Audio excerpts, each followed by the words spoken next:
the Knicks come out with a 2-0 win. I'm sure Pacers fans are sitting there thinking, well, where do we bring in the officiating? Now we will.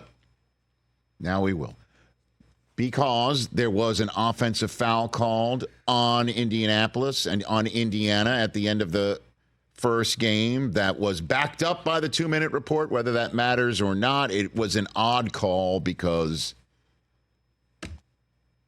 I guess other than the, UConn, Iowa national semifinal, we don't see those calls, right?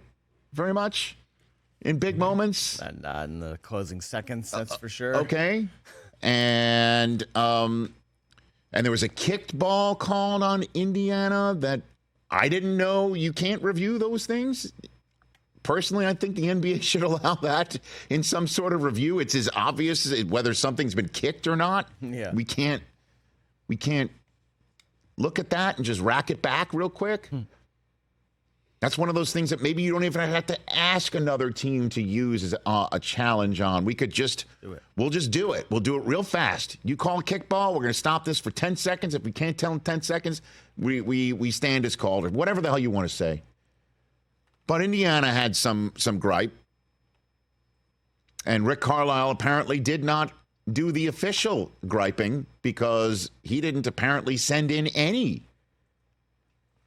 questionable calls. Apparently you can put together your own mixtape in the NBA of plays and send them in just like you do in the NFL.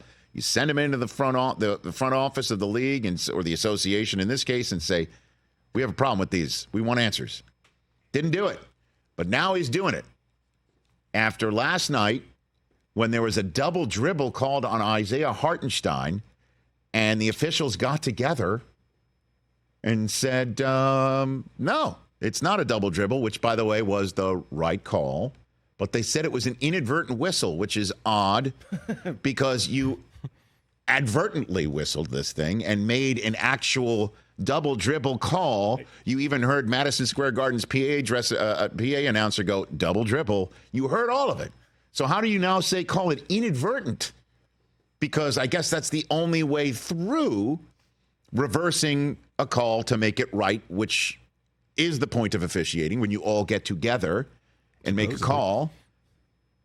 But if overturning a kicked ball isn't reviewable, then I sure as hell know that a double dribble isn't overturned either. No, but listen. So they have to cover up by saying it's an inadvertent whistle when we all saw that's what happened. But I think the point is not if a kicked ball is not reviewable, a double dribble is not reviewable either. The question is why didn't they, to use a football term, pick up the flag on the double dribble? Why did they do that and not do it for the kicked ball? Right.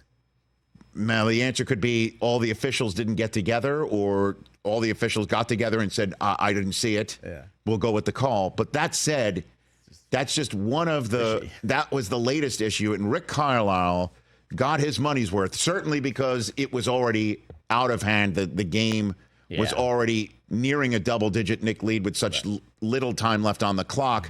Carlisle's like, I'll just get kicked out of here. F it, I'm out of here. And set myself up to pull a Phil Jackson in the post-game press conference, going face-to-face with the officials. By the way, one of the officials on the court last night was Mark Davis, who Michael Malone went in the face of in Denver's Game 2 loss to Minnesota. And again, we'll talk to Dave McMenamin in a second from Minneapolis. But Carlisle got his money's worth, not just by getting ejected, but after the game had this to say about the officiating. And boy, I mean, this is the max fine coming. Hit it. There were 29 plays in game one that we thought were clearly called the wrong way. I decided not to submit them because I just felt like, we'd get a more balanced whistle tonight. It didn't feel that way. Couple examples. 5:08 of the third. He's going to time. The whole world knows that Halliburton's got a bad back. Let's give you the time Hart code. Comes up and shoves him in the back. And it's all over Twitter right now because a few people have showed it to me. And JB DeRosa's looking right at it. You can see him. He's got vision of the play. Name checking He the shoves official. Ty right into the corner, and there's no whistle. Right in the back. And so that was shocking, you know, and there are many others. But I can promise you that we're going to submit these tonight. New York can get ready. They'll see them too. You know, I'm always talking to our guys about not making it about the officials. But, you know, we deserve a fair shot, you know, and it's just not there's not a consistent balance, and that's disappointing. You know, small market teams deserve an equal shot. They deserve a fair shot, no matter where they're playing. He went there. I agree with He him. went there. Small market, big market. In case you might be wondering what he possibly could be referring to, who could possibly put their finger on, who could take the hammer and hit the nail directly on top of it, filled with tinfoil hat conspiracy talk? Who could possibly do that? Let me see. Let me go to Twitter on that one. You got it on the screen? You want to put it on the screen? There it is. Chris Brockman can do it. League not even hiding that they want Knicks Celtics, he tweets out last night. I mean, tell me I'm wrong. Well, I guess they didn't. The first official called a double dribble on Isaiah Hartenstein in a 2-possession game to give the ball to the Pacers. Didn't get the memo? And the other two is like, well, don't you remember the memo from the league office saying we've got to get the Knicks through? Whatever. Listen, you're doing the tinfoil hat thing. I am. Okay. But the league doesn't deserve benefit of the doubt. Now, again, Tim Donaghy's not walking through that door. This said, though, what Carlisle's doing is the Phil Jackson thing. It's great. So it's while you got the gambler's tinfoil hat on I just over there, went pal. on to the extreme. Okay, Obviously. while you got that on, set the line for me on what the over/under of foul disparity will be in Game 3. Oh, I'm What's sure. the over/under? A lot. 16, Okay. 17. I would So- imagine 30 free throws. And for that's the to Pacers. cover up that the league really wants, the association really wants Knicks Celtics? Is that what that's in benefit for? Yeah. No. It can't be too It's for obvious. extending the series because the association wants more money. You know, they want it Well, to. they want game 7 at right. MSG. They want Game 7 before they finally just stick it on the Pacers Yes. through their officiating. Absolutely. Okay, that's one way to put it. By the way, do you know what the foul disparity in last night's game was? You want to know what it was? Three. 17 fouls on Indiana. Well, what about the free throws? 14 on the Knicks.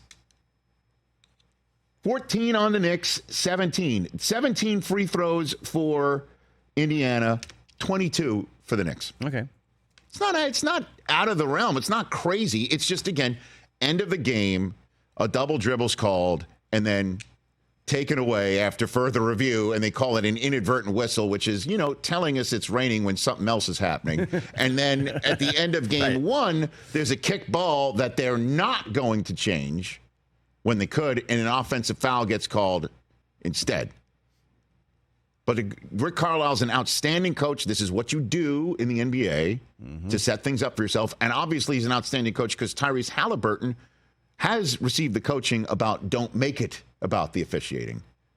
Because the officials didn't allow the Knicks to shoot over 60% from the floor when Jalen Brunson's hobbling and OG Anunoby suddenly goes out with a hamstring injury that's probably going to keep him out for a while.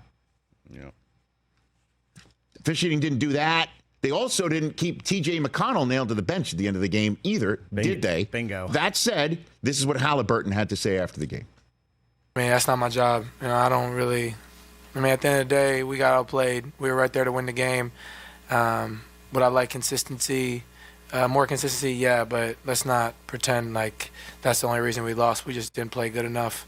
But at the end of the day, it's 2-0. We're going back to Indy, and I like us in any matchup. So I'm not worried. But yeah, we like consistency. Just I don't think he double dribbled, but if you can overturn that call, why can't you overturn the kick ball I don't really understand that. But like I said, they outplayed us. So let's not pretend like the refs are the reason we lost. We just got to be better.